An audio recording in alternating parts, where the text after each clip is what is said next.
Given the mostly fast-paced parkour gameplay, the visual art of Mirror's Edge is easy to pass off using the simplest of terms. Something along the lines of, say, oh, it's just shiny tall buildings and block colours, with red clearly defining what structures can and can't be climbed. Oh, and simple colour palettes gives a different feel to different chunks of the environment. That would be a really oversimplistic assessment. But if you take a slow sightseeing approach to the gameplay, then you start to find that there's a lot more conceptual depth to this game's art style. The colour red is mostly reserved for the player's runner vision, of course, but I don't think red was picked out of a hat for that purpose. Red is a colour very prominent in the human psyche. We associate it with ripe fruit, sexuality, heat, and so on.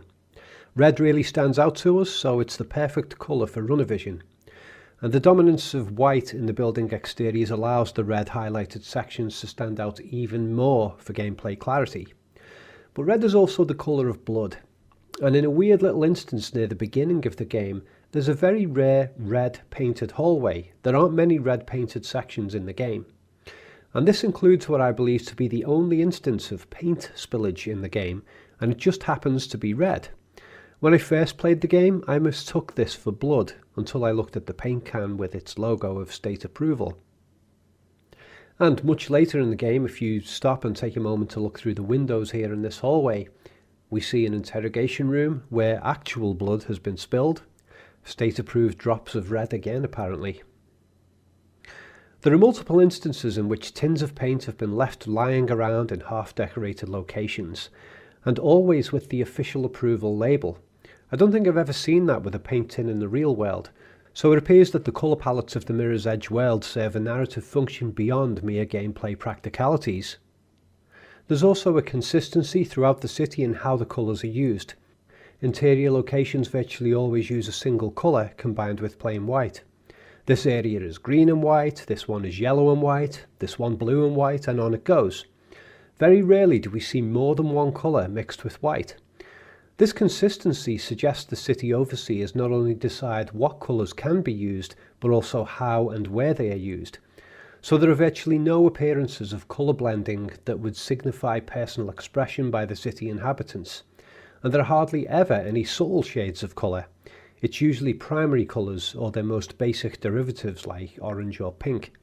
But for some reason purple makes almost no appearance in the game world, and only the occasional shade of brown is present, but it's in situations where there's a half-decorated environment. Nothing is actually painted brown. And throughout this study, we will occasionally be exploring very specific symbolic uses of individual colours. One perceptual effect the colour coding has is it gives the false impression of the city being very simple. The sparse patches of colour simplicity disguise the industrial, technological and legal complexity that created and maintain this city's very existence. It's like being fed only one type of food per meal, and no condiments, no seasoning. The illusion of simplicity is also present in the dominance of colourless basic geometry in the building exteriors. Most buildings are white or reflective, occasionally one might be grey or black, and the only architectural complexity we really see is the basic functional variety such as communication antennas, ventilation, or construction items and scaffolding. This forced perception of simplicity is mirrored in the tabletop models of the city. They're usually in plain white with very simple geometry. Occasionally there might be a shiny model of a specific building, but again it's simplified. So it's like the actual city has been designed to look like a tabletop model, and this is exactly what we see in the title screens of the game. We also find it in the New Eden Mall area. In front of the actual command tower, if you will, that oversees the mall building, is a surrealist model in a similar shape but oversimplified, disguising the incredible complexity of the real building and all its contained systems. An interesting comparison to make is the visual world of Blade Runner, which has dark, gothic structures full of detail. In Blade Runner, the complexity and danger of the city is on display in the basic art style. But in Mirror's Edge it's different. An illusion of simplicity masks over everything, giving the inhabitants the impression that there are no subtleties to be considered, no nuances to be explored, no complexities to be unravelled. At a casual glance, the city has the simplicity of a cartoon. Is this a willful act of intellectually watering down at the sensory level, or is it designed for an emotional calming effect so that the inhabitants don't become overwhelmed by the complex reality of the city? Actually, I think those two effects go hand in hand. However, the underlying complexity of the city inevitably surfaces from time to time in ways that are unavoidable. The presence of mysterious computer towers and occasional stacks of paperwork and filing cabinets are a giveaway of complex underlying systems. Legal forms and notices sometimes come with small print complexity, though we can't actually read it. The tube station maps especially are an unpleasant break in the feeling of easy simplicity. The Shard building, which dominates the city, is a strong example of complex systems hidden beneath a deceptively simple exterior. The reflective building is featureless apart from some surrealist slice and twist features. It's so featureless that its reflection of surrounding skies often makes it blend into the sky, much like the mysterious sky blue blocks in the surrealist artwork of Magritte.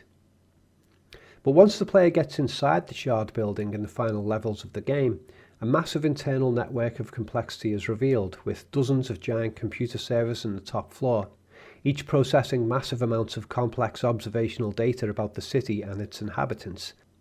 And this particular piece of corporate artwork seems to show the city itself as the tip of an iceberg. The huge underground geometric shapes look like underground tunnels or bases. Going back to the subject of the building exteriors, we could think of them as like giant filing cabinets and computer towers. Simple and uninteresting colours and geometry on the outside, but extremely complex functionality on the inside. Another area where the visual simplicity gives way to complex underlying reality is environmental texture.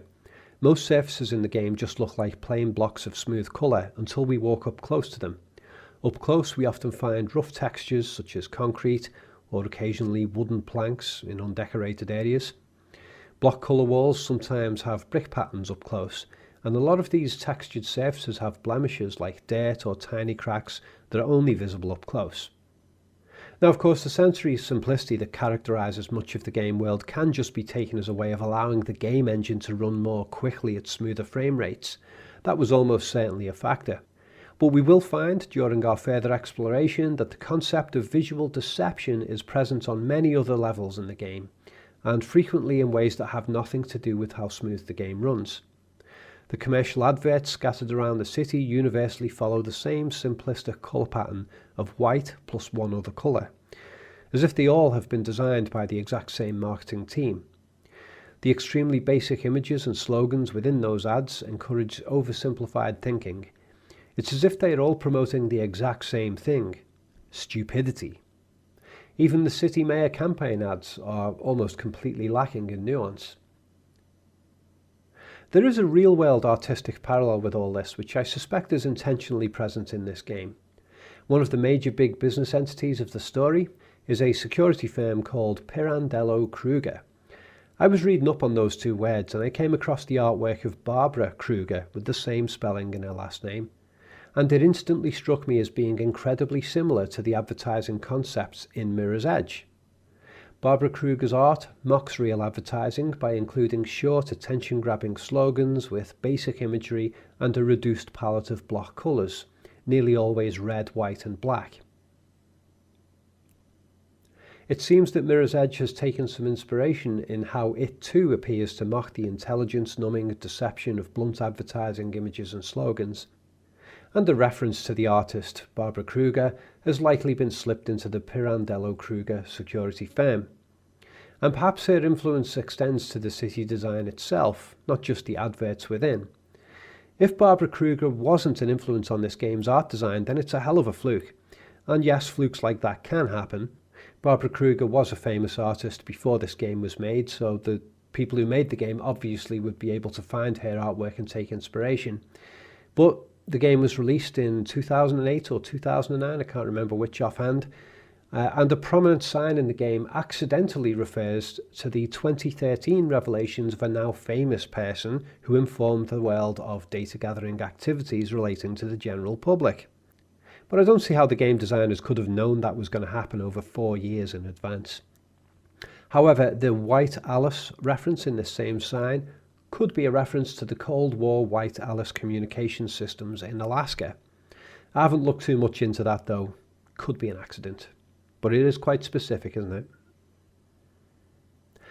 What little artistic expression we see in the city is mostly of the bland and empty boardroom-approved variety. Occasionally a simple but odd architectural feature such as the Shard Tower, or a strangely shaped piece of 3D sculpture, usually in a single colour. The meaninglessness of these supposedly artistic installments ironically has a sort of hypnotic effect. People can stare at them, trance-like, wondering what it means, but it actually means very little. Just as strobe lights can assist in hypnotic induction, but they don't really mean anything either. Company logos in this game follow similar logic. Simple geometry, sometimes with a distortion that has a mild optical illusion effect that holds attention, but usually carries no particular meaning, or at least no meaning that is interesting or original. For example, this parcel delivery slogan logo graphic with a shadow design to make it pop out visually on the white surface. This stuff seems to appeal to the most low IQ base feeling response, much like the featureless flags that appear from time to time in this game world. The flags are in plain block colours, defiant of intellect in their simplicity, and yet the flags must mean something. Are they national flags, city flags, company flags? Who knows? The deception of simplistic surface appearances in this game manifests even in the weather systems.